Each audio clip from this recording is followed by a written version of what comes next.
Everyone, আসসালামু আলাইকুম।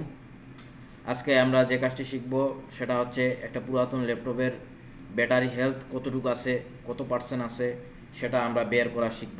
তো এর জন্য প্রথমে যেটা করতে হবে সেটা হচ্ছে যে সার্চ বারে সিএমডি টাইপ করতে হবে। সিএমডি টাইপ করে ইন্টার দিয়ে দিবেন। দেওয়ার পর এইখানে একটা কোড লিখতে হবে। এখানে একটা কোড লিখতে হবে, সেটা হচ্ছে POWER POWER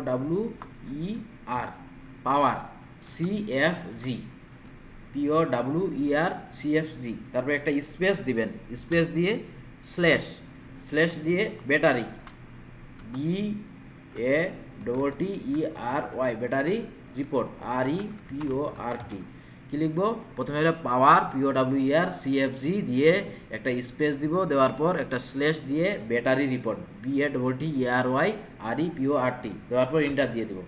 ইন্টার দেওয়ার পর এরকম একটা HTML আসবে। আমরা হইলো সি এর পর এই যে স্ল্যাশ থেকে HTML ডট পর্যন্ত আমরা সিলেক্ট করব। সিলেক্ট করে Ctrl+C দিয়ে কপি করে নিব। কপি করে নেওয়ার পর আমরা এটা মিনিমাইজ করে রাখবো।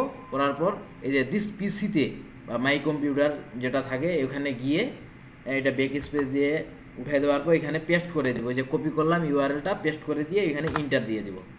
ইন্টার দেওয়ার পর আমার একটা ব্রাউজারে অটোমেটিক হলো আপনার রিপোর্টটা দেখাবে। দেখেন ব্যাটারি রিপোর্ট আমার এখানে ল্যাপটপের মডেল থেকে শুরু করে A to Z আমার এখানে দেখাচ্ছে। তারপর এখানে দেখেন ডিজাইন ক্যাপাসিটি আমার এখানে হচ্ছে আছে 41,610, হ্যাঁ, আর ফুল ক্যাপাসিটি আমার আছে 31,594। তার মানে হচ্ছে 40 থেকে 30, হ্যাঁ, 40 থেকে 30 বলতে এখানে মোটামুটি 80 থেকে 85% আমার ব্যাটারি হেলথ আছে। হ্যাঁ, এটা ক্যালকুলেশন করলে আপনি সঠিকটা পেয়ে যাবেন। তো ধন্যবাদ সবাইকে ভিডিওটা দেখার জন্য। লাইক, কমেন্ট ও শেয়ার করবেন। আসসালামু আলাইকুম।